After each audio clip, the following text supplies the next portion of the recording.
एक दिन नदी के तीरे जात रहनी धीरे धीरे, हम आँखी देखनी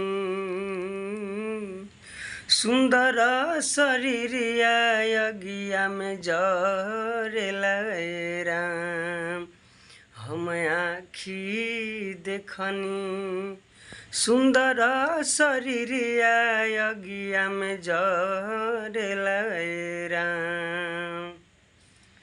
बसवा के ले विमाना घाट अइले चारी जाना।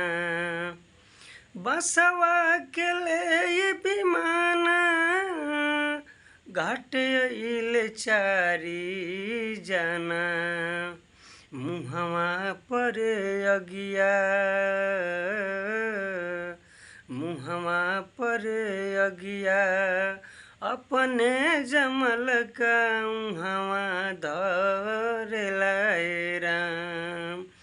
मुहवा पर अगिया अपने जमल का उहवा धरेला राम।